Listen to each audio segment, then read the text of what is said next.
Welcome to Pressing Buttons, episode 15. I'm Hugo, I'm Nick. and we're glad to have you on another episode of Pressing Buttons. Thanks a lot to everybody who checked out the videos on our YouTube page. Our pets videos coincidentally landed on National Pet Day, and they were big hits. Boba and Spooky, very big stars. Look out for their podcast, Nothing But Fur, coming out soon. Yeah, that was kind of unbelievable how we were like, hey, let's just throw out a quick video just to introduce our pets, and then it happened to be on National Pet Day. So it was destiny. I mean, we're just that good. We make the content for the days that need to be. Our content planning team had been working on that one for weeks, and we pulled it together. Yeah, but be sure to be looking out for more of those shorts. We're gonna try and make as many as we can. Maybe if we get some new hardware, I know whenever we get the Steam Deck, we'll probably do some short unboxing videos. And then when we do our trips, we're definitely gonna be doing some interviews and stuff like that. We have bought our Evo tickets, so that's looking very, very enticing. So we're gonna be out there in August. Now we just gotta book our plane tickets and our hotel tickets. And whatever happens in Vegas, you're going to hear about it. That's right. But yeah, all right. So let's move on straight into the show. We're going to go through the news of the week. The first big news was a surprise, and that's Kingdom Hearts 4.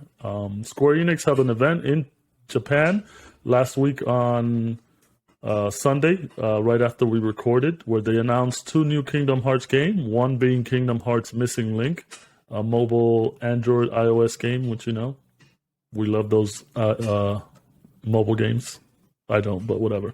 And the big one was Kingdom Hearts 4. I'm pretty sure it was a shock to everybody that it was announced. They showed some cutscenes, some video, some gameplay. It looks like gameplay, and it's set in Tokyo, New World.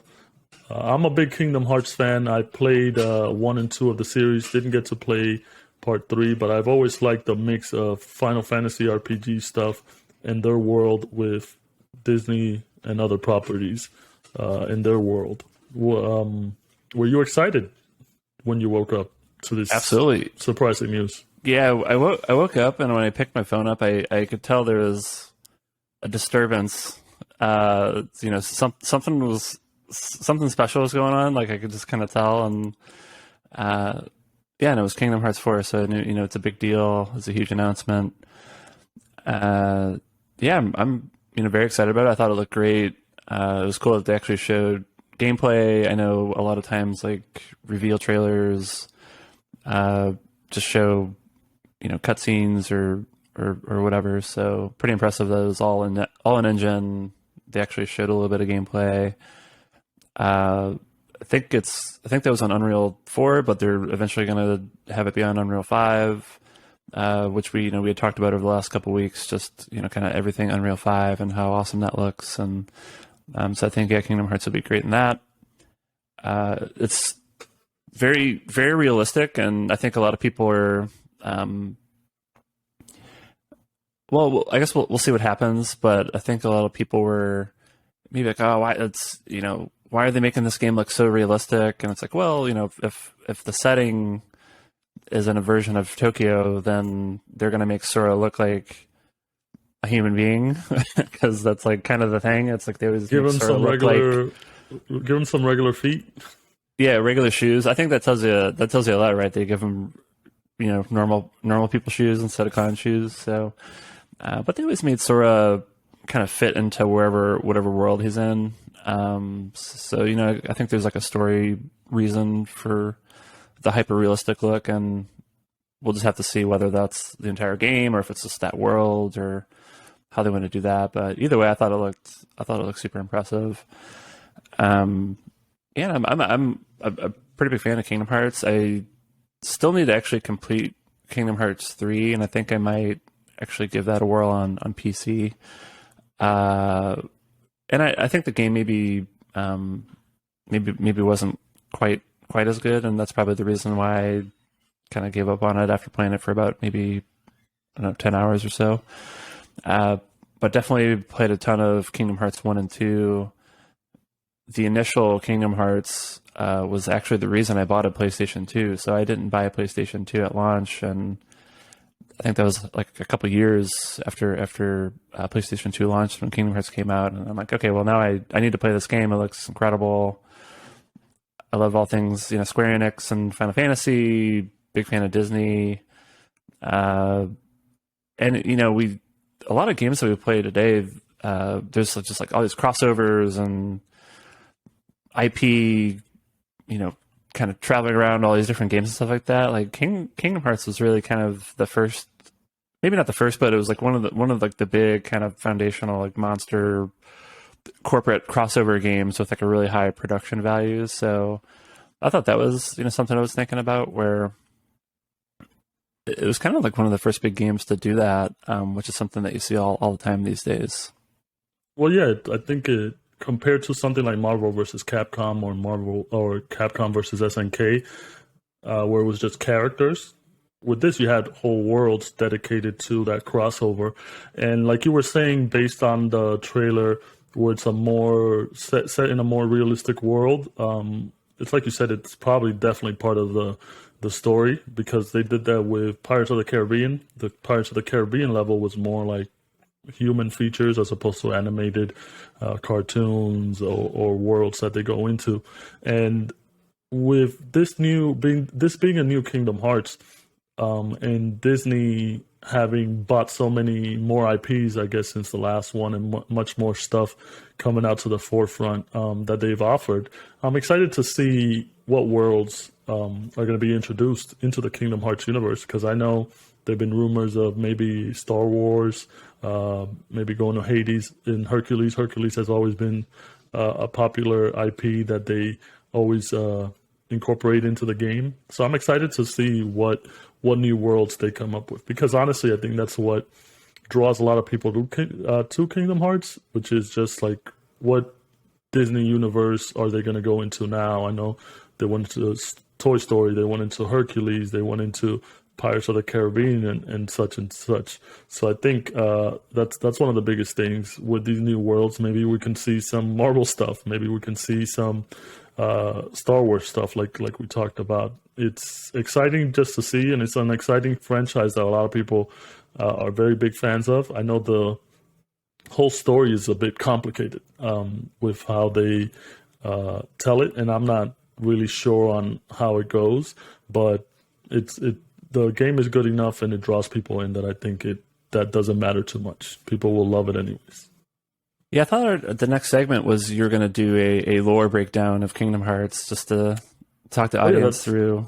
That's definitely, I'm going to break that down on the secret exclusive episodes that we do. Yeah, there's no way. I was thinking about that. Like, it's so weird. Like, I like the games. The story is just incomprehensible, and I've actually spent time trying to like watch YouTube, like other people try to explain it. Like, I have no idea what the hell's going on, and it actually kind of like conditioned me. So Final Fantasy 14, as you'll play it, the story gets like pretty nuanced, a little bit complex, but because like Kingdom Hearts just like scrambled my brain so hard, like Final Fantasy 14 was actually like pretty like easy, more easily digestible, because I was like, this makes sense. yeah, like it's so So yeah, I was actually thinking about that, just how I can't think of another game that's like I like so much, but at the same time the story is just you just can't understand, you can't follow what's going on. It just makes absolutely no sense. That's the funny thing, that it's one of those where like it's not that the story is a mystery where you unravel it. It's like what's going on, you just don't understand what's going on. Yeah. It's not like Elden Ring or whatever. It's just like it's not like the story isn't complicated. It's just you got to put in some work to kind of connect things and unravel it. So it's more like I guess ambiguous or cryptic or whatever. Whereas like there's a lot of stuff going on in Kingdom Hearts that just doesn't make any sense. We'll have to do a segment of like our top 5, like how David Letterman does his top 10. We'll do our top 5 list of video game stories that are bonkers. And I would nominate Kingdom Hearts. I would nominate Metal Gear. That's a shit show sometimes. And amongst other things, but that's, special episodes. Maybe we'll do those two are up there. Those two are up there for sure. Yeah. But I'm definitely glad that they announced this. It's a big year for a lot of Square Enix franchises. I know it's the 20th anniversary of Kingdom Hearts, so it's cool that they announced this. And it's the 35th anniversary of Final Fantasy franchise as a whole. So I think there'll be more announcements coming down the road in regards to those other franchises. But for such a beloved series to have something announced, something to look forward to, I think it's great. I know we were in Japan actually when Kingdom Hearts 3 came out, and we tried to go to the Square Enix cafe, but that thing was booked for hours, and we couldn't get in. But didn't we need reservations or something? Like I can't remember. Yeah, that sucked. That was one thing. Maybe we'll get to go the next time we go out there. But I'm glad that they announced it, and I'm glad that people have something to look forward to, and I'm excited to see what worlds that Nomura is going to be getting into. All right. And then one thing in regards to this specific announcement was that this was part of a leak that NVIDIA GeForce Now, the streaming platform that NVIDIA has, there was a leak back in September with a list of video games. And as with these leaks in the video game industry, a lot of people took it with a grain of salt. There was a lot of stuff where they probably didn't believe it was coming out, or it was just too far-fetched to believe.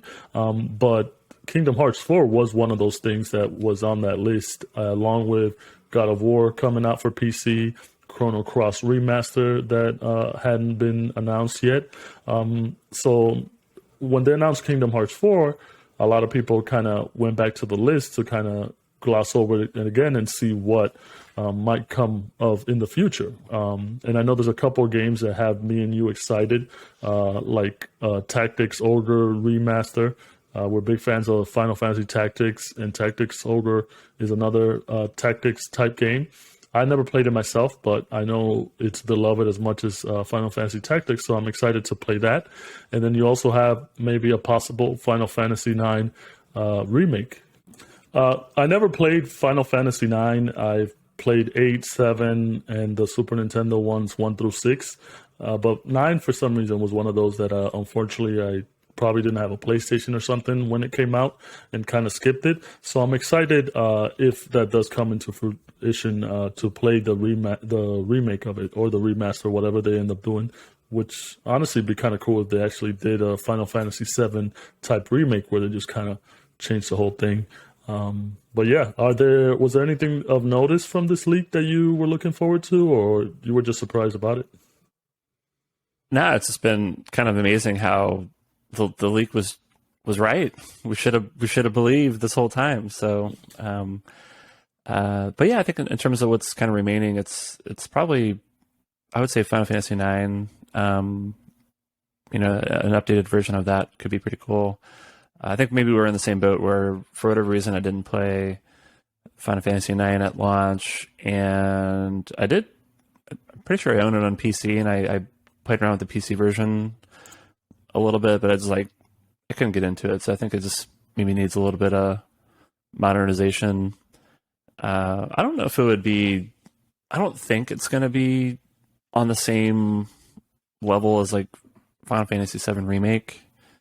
I don't think it's going to go to that, like, kind of the whole reimagining of the story and all that. So, I mean, yeah, I think you're right. That would be too much of a big task to ask, especially because we didn't play it. So there's probably a lot of people that didn't play it. So it's not such a story like Final Fantasy VII is, to kind of, hey, let's give it this type of treatment where we kind of remake it, but also make it anew into its own thing. So yeah, I think you're right. But I'm down for a remaster. Just give me more Final Fantasy. Yeah. Oof, I need some. It's that easy. 16 news real quick. I need 16 remake part 2. I'm ready. I think I think that's what I'm looking forward to the most in the summer. Just more information on 16. I know they'll probably do something 14 related. They'll probably do another expansion talk on that, and Kingdom Hearts. So I think that's the publisher maybe I'm looking forward to the most, to give out any information on their upcoming games or any new games. Square Enix and Capcom, I would say, because I do want to hear something in the Monster Hunter world and in the Resident Evil world and stuff like that. So we'll see. It's going to be a good summer, I think. All right. And then moving on to our next topic. You know how here at Pressing Buttons, we're all about the financial stuff. We end up talking about acquisitions and money and all that stuff way more often than we like to. Not that we don't like to. It's just funny that it's been coming up a lot this year. I love it.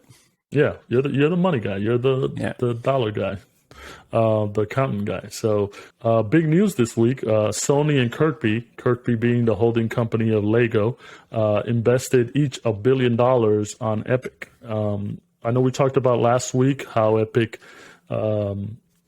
released Unreal Engine 5 and also the partnership that they had with Lego, trying to create a new metaverse with being children focused.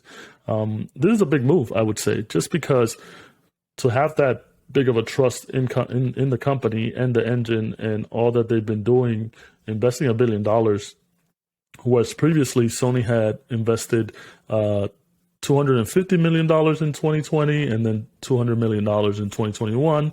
This time they more than doubled those two investments combined. So I think it's a big move. And then KIRKBI just showing how committed they are to creating this new universe with Epic and putting that $1 billion down. I think Epic is one of those leading into the future where everybody's talking about the metaverse and using the engines and stuff like that. And like how you said, it's easier to just pay the company to use their engine than to toil over your own engine and take longer. I think Epic is one of those companies that's primed for the next couple of years to just make out big on whatever it is that they do. And I'm excited to see what comes of this fruition. Your thoughts on this? It's a big number. I thought the sequencing was kind of interesting, where they announced the game, so the Lego Epic Games partnership, and then days later they're like, oh, and by the way, we're gonna give them $1 billion. So because I was wondering like what kind of like the relationship would be and kind of what was in it for, how does Lego get Epic's attention and get them to be like, hey, can you just build this giant universe for us? And I was like, okay, well, I think $1 billion will do. So I think that explained that. And then for Sony, I like that strategy. That's what I do. Give me $1 billion, I'll make whatever you want. For Sony, I think it's good to call out that this isn't like PlayStation, it's Sony like Corp. So games is definitely going to be a focus, but that they also have like a huge like music industry, movie, TV, movies, whatever, so if you go back to the Unreal Engine, showcase, you can see that there's applications for TV, for films, virtual performances for artists. So it's bigger than games.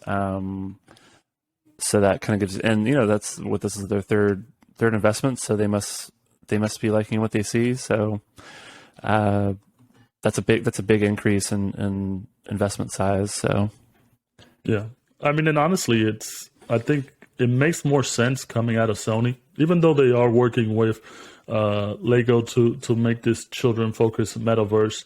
It makes more sense with Sony, especially when you see Epic doing like the concerts in Fortnite. Like I know they're with Coachella being around. They're doing some of the performances on Fortnite and stuff like that. And like we said, the TV stuff, the movie stuff, the special effects. It makes more sense with Sony that has their hands in so many entertainment industries to work and get something out of this. And like you said, they don't they love the partnership. This is the third time investing in them, and honestly, they don't really specify what it's used for, but it'll just sprinkle that money everywhere. They'll spend it. Don't worry. Yeah. And then on the heels of that amazing investment that Sony and KIRKBI made, we have Nintendo with their own big announcement. They purchased some land for $40 million. Yeah. So, Nintendo's like, we don't want to be outdone by this fucking thing. Yeah. Yeah, I actually put this on the show agenda more as like a joke, but then we decided to keep it in. But I just thought it was funny that, all this like industry consolidation's happening, companies are getting gobbled up, lots of acquisitions, all these big investments in like metaverse and virtual economies and experiences, and then Nintendo, and we've been kind of like dogging on Nintendo with some of their strategies. You're saying we very strongly. Okay, I guess, yeah, maybe it's just me, but I love Nintendo. Nintendo, I love you. They're usually a little slower to move on things. So I loved it that it's like a big announcement.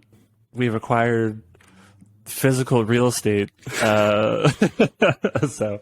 But I thought it was just kind of funny, but I think it's a good thing, right? So I think they're building out their R&D facilities. It looks pretty dramatically. So they've acquired a building next to their headquarters in Kyoto. So that's a good thing, but that's going to take, I think, a very long time to see any results out of that. Yeah, they're saying it's probably not going to be done until 2027, but I applaud Nintendo. I mean, while everybody's here like metaverse this, NFTs that, Nintendo's like, where the real power is? It's in land, and we're going to buy some. So Nintendo land. Yeah, no, I think it's pretty funny, but also it's typical Nintendo stuff. They're going to persevere no matter what happens. They have their own strategy. They're not dictated by, Microsoft and Sony are doing, and all the other big players. We're more like, I'm not a Nintendo. There's always that like people think Nintendo's doomed or whatever. Like I'm definitely not a Nintendo's doomed person. I just think they're kind of in a bit of a bubble and kind of everybody wants to take them to the prom. They don't have to be asking around. Yeah. But yeah, so I'm excited to see this R&D office. Hopefully it looks great. Well, their office buildings are notoriously bland. Like they look like prisons. Yeah. So they're not going to. It's not going to be this like Apple. Big prediction is going to look like the building right next to it. Yeah. Exactly. No. Yeah. Exactly. But yeah, so good on you, Nintendo. Just keep doing your thing. Whatever it is, it's working for you. It'll continue to work for you. I will still buy your games. All right, and then we want to move on to some movie stuff, specifically video game movies. Sonic 2 just got released last weekend, and it grossed the highest ever for a video game adaptation movie. Which was $71 million in the domestic box office, and then $141 million overall in international box office numbers.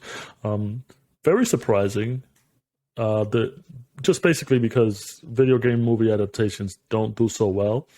But what we've seen, especially during the pandemic, big investment in video game franchises, just getting eyes out there, people to recognize them more often. You had Uncharted that came out with Tom Holland, one of the world's biggest movie stars out right now. That came out, made $226 million overall. Even though it didn't get good reviews, you also had something like Assassin's Creed that came out a while ago that they just wanted to get out there.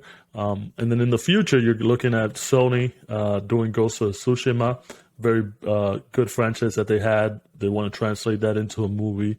And then you have Mario movie coming out.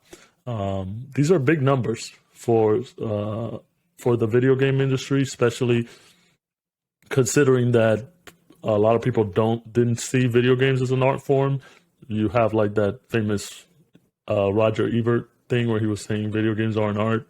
But you see this video games kind of leaking into other types of media, which is great because the more it gets out there, the broader people see it, and it's not stigmatized as much. Even though there are some like bad parts of video games, but that's another topic for another day. What are your thoughts on these video game movies? Do you think it drives the industry forward? Is it good for just recognition and awareness of video games? Yeah, I think so.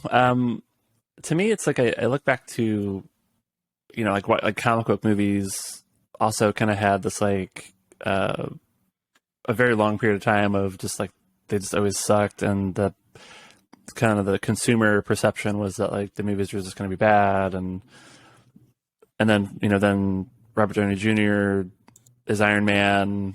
Iron Man is an awesome movie, and that kind of sets the stage for like what a comic book movie should be, and I think you're giving too much credit to Robert Downey Jr. and Iron Man. I think Batman, Michael Keaton was out there first.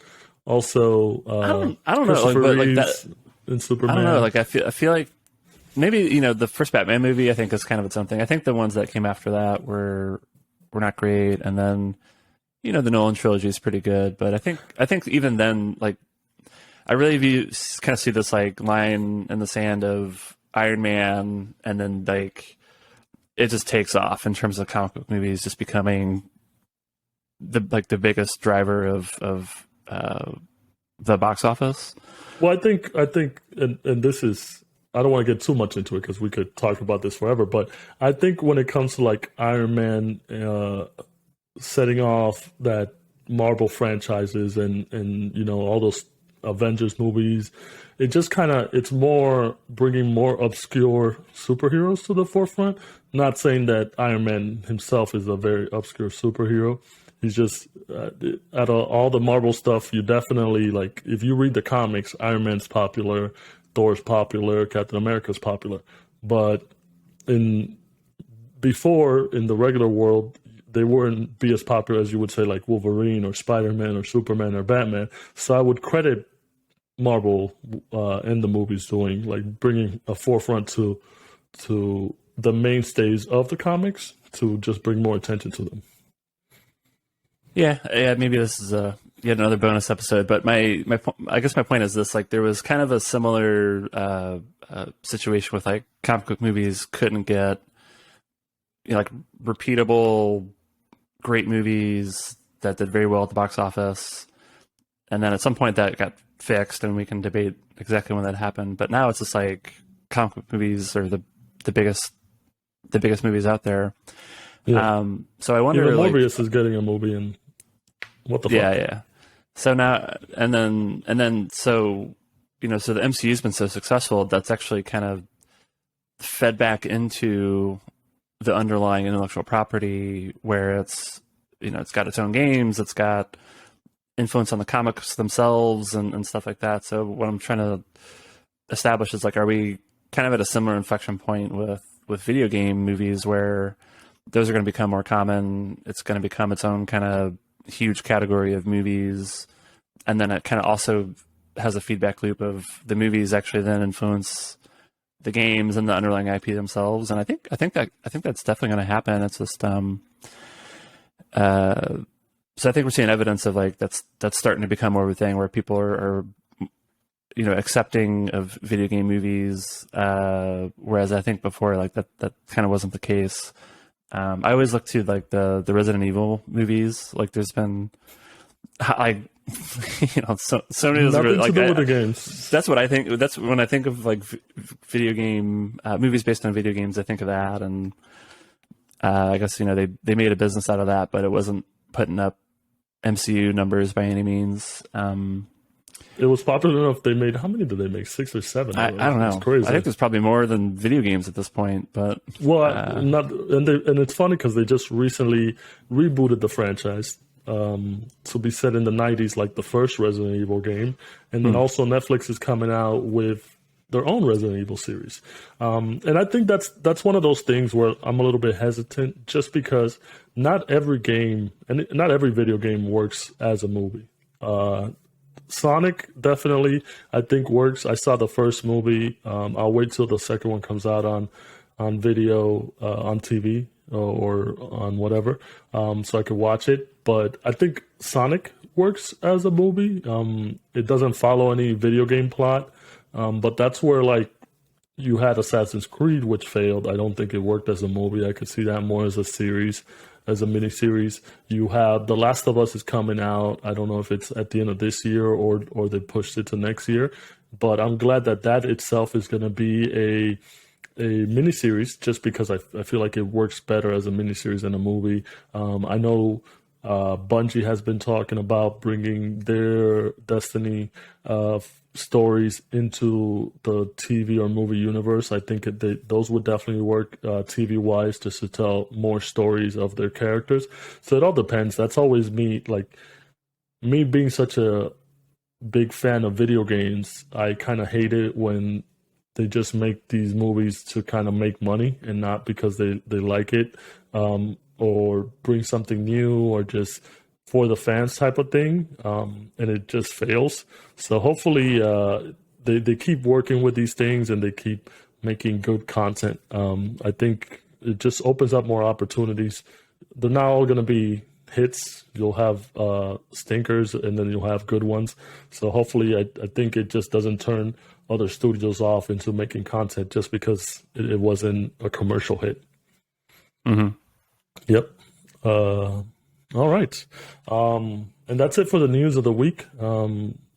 We'll, some pretty light week, but I think still a good, interesting topics that came about.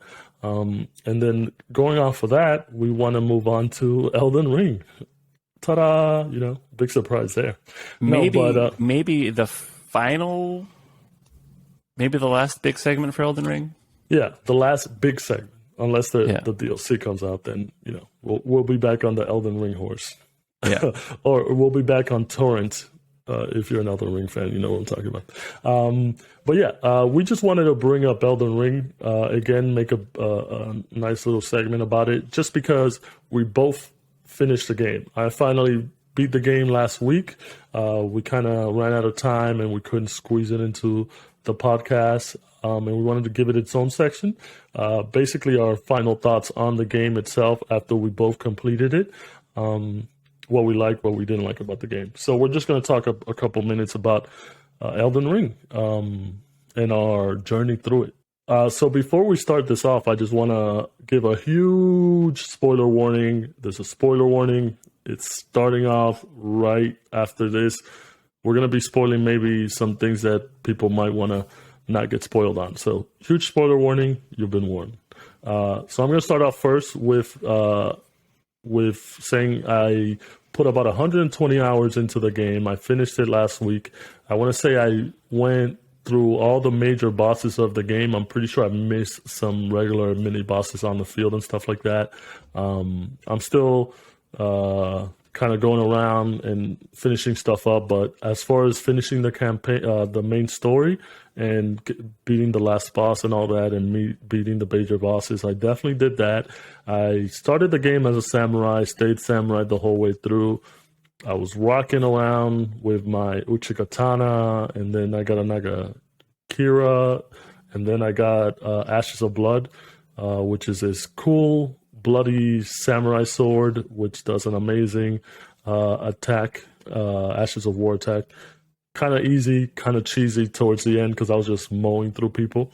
But I love the game, love the lore, love the story, loved all the bosses and stuff like that. I loved how expansive the world was, and I love the sense of wonder that I got every time I would go to a new area. Like I would see something, and I love how easy it was. It's just like, I'm just going to walk over there and see what's up. It definitely is a Souls game, but I think it's the easiest Souls game I played, I would say, just because it was very easy for me to go around and level up in different areas, that by the time I went back into the main storyline path, I was overpowered kind of for whatever I was doing. So I was kind of blowing through it, where not that you can't do that with the other Souls game, but I think it was just it was easier to do this than any other Souls game. And then the fast travel option and all that stuff kind of makes the game easier. Not to take it away from it, I still think it's one of the best games ever created. I would put that up there on my top list of one of the best games ever, and definitely I think it's a strong contender for my personal game of the year.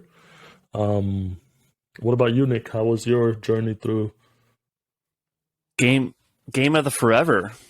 Why Game of the Forever? why just this year? Yeah, I think you said 120 hours. I was about 125, all said and done. Yeah, and I think I talked a little bit about my build before, but I was doing the basically Guts from Berserk was my inspiration. So I had the Berserk armor that's an homage to to Berserk, and then rocked a great sword, so just the giant sword that I just slap people with. I was massively overpowered, and I definitely spammed the mimic tier whenever I got wildly frustrated with things. So I'm on team summon. I know that's can be a bit controversial, but if they give you the tools, sometimes you got to use them. So yeah, 125 hours. I beat all the bosses, like all the big bosses, where you get a remembrance from them, and then they do have like legendary items. Whether it's summons, ashes of war, weapons. So I didn't get every legendary item, but I think I got through like most of them. And then I'm basically at a point where it's, do I go to a new game plus, or do I just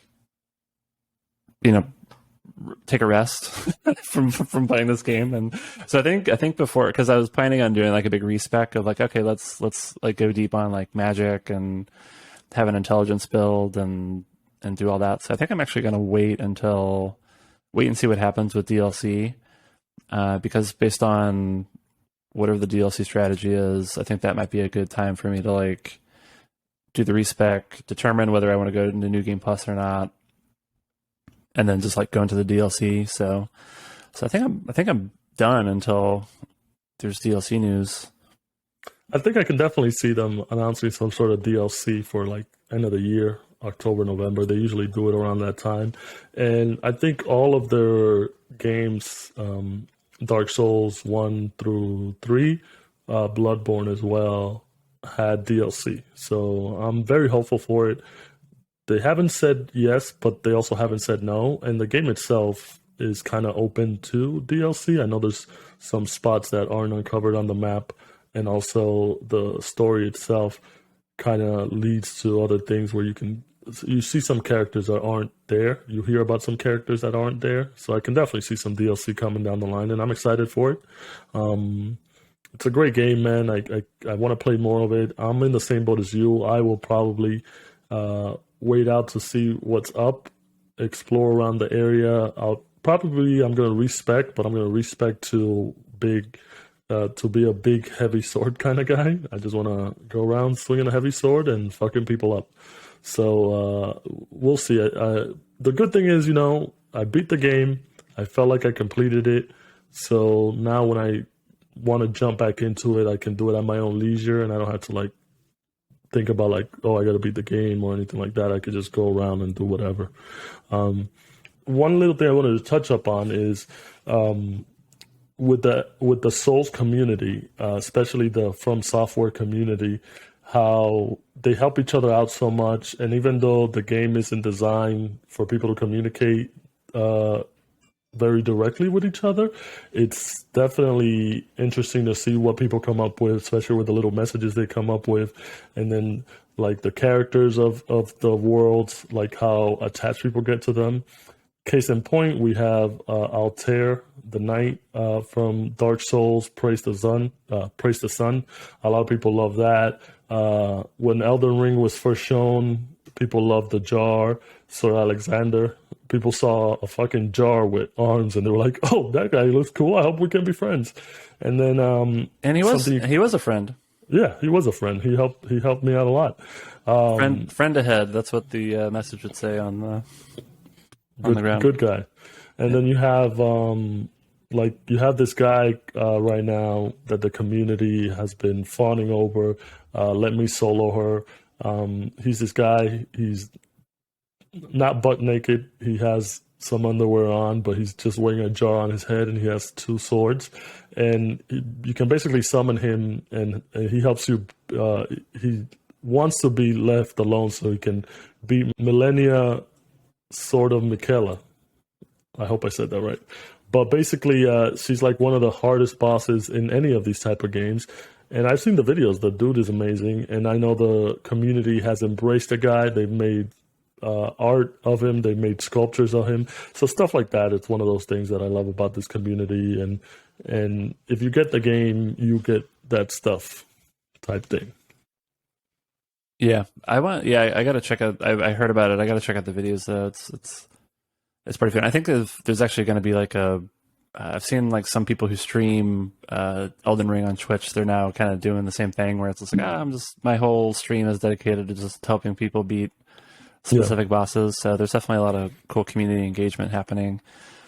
I think it would be super cool if there was some sort of augmented reality experience where basically like on your phone you have the Elden Ring like communication system, like being able to drop messages and stuff like that, like in the real world. Like I think that would be so good.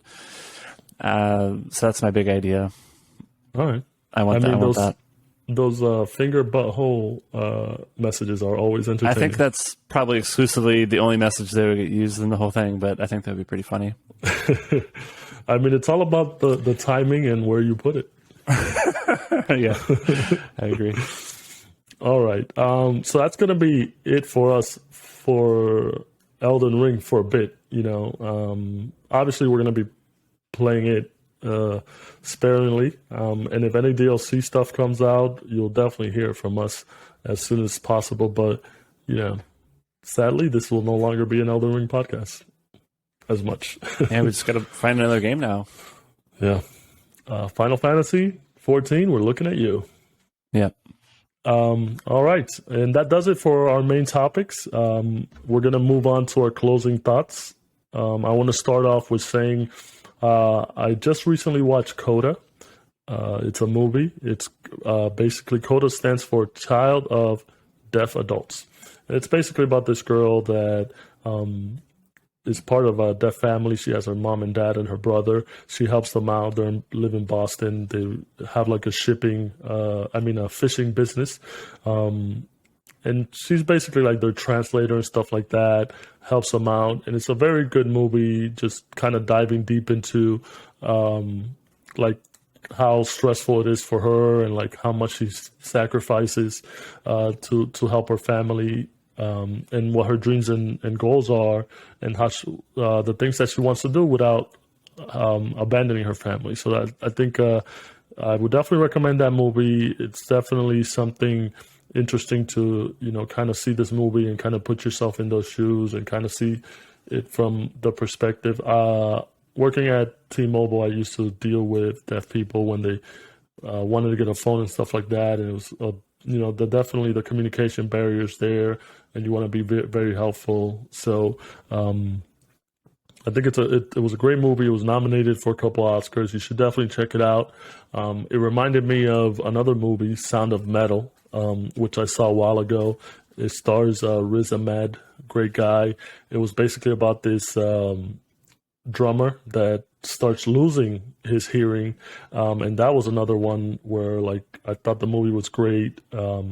I honestly did not know how losing your hearing works, if that makes sense, and how getting like a hearing aid is different. I don't want to spoil the movie, but being a dumb person, it's definitely like when you lose your hearing and you get a hearing aid, it's not what I thought it would be. So they kind of do a great job in that movie of kind of explaining it.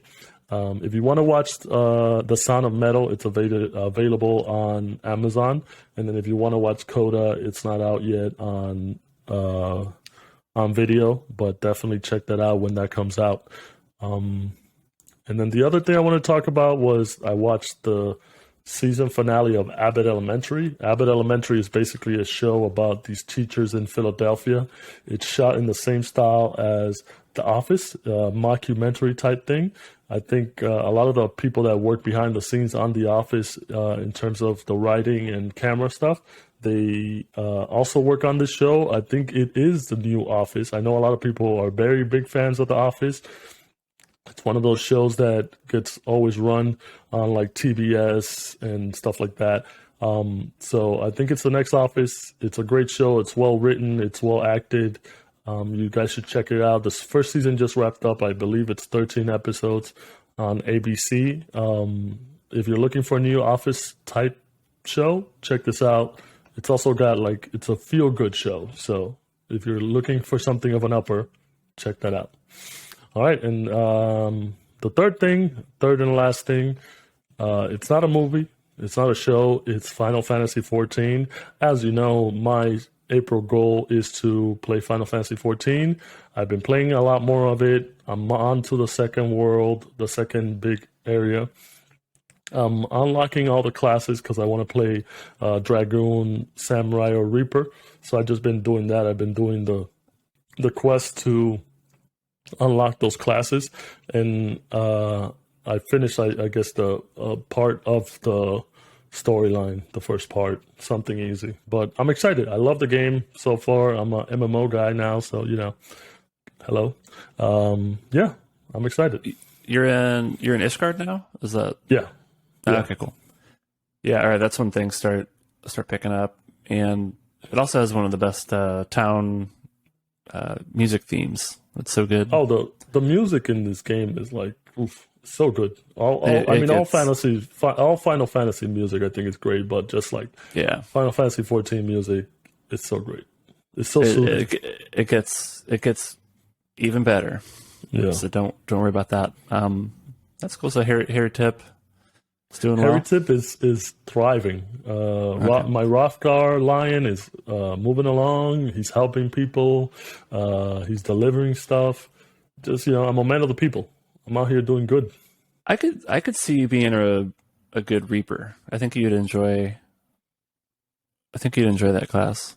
All right. I think that's what I'm going to lean towards. I think I unlocked all the prerequisites to move on to a different class. Like we talked about before, I was doing Paladin. So I think I'm going to now focus on getting to Reaper.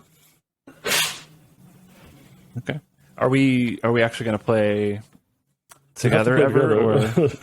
Because I think that was kind of the whole point of playing the game. Well, as you know, I kind of just jump into these games and kind of do my own thing. But not having internet at work for like a week or two, for 3 weeks, not having internet at work for 3 weeks kind of limited my time, which sucked because I started my trial. Well, not my trial, but my 30-day trial. I started it like 2 days before I lost internet at work, so I couldn't play after work. But now I'm back on. We'll definitely get on it. We just have to. I want to be good enough to play with you, is what I'm saying, bro. I feel like you know all the stuff. But I can level up a new a different job from the beginning and be at the same level as you. All right, definitely. That's the beauty of the game. We'll definitely get on together. That way we can have some co-op impressions. So that's something our audience can look forward to. Any thoughts you want to throw in here? No, I have. This is a rough week for me in terms of content consumption. So I don't think I watched literally any television or movies, and only had one night playing games during game night. So no big updates for me, but hoping to fix that for next week. I feel a little bit bad because I consume so much stuff. I consume so much so much TV and movies and video games, and people are like, what the fuck does this guy do? How do you do that? Those are my secrets. Mine's more like volatile. It's like I'm either like playing a ton or I'm doing like nothing. So I just need to figure out a way to balance it out. So hopefully, well, it's mostly just having like a nice job where there's a lot of downtime after a certain amount of time, and also I have a good girlfriend who doesn't, kill me when I play too many video games. So that's always good. Yeah, that's great. Yeah. But yeah.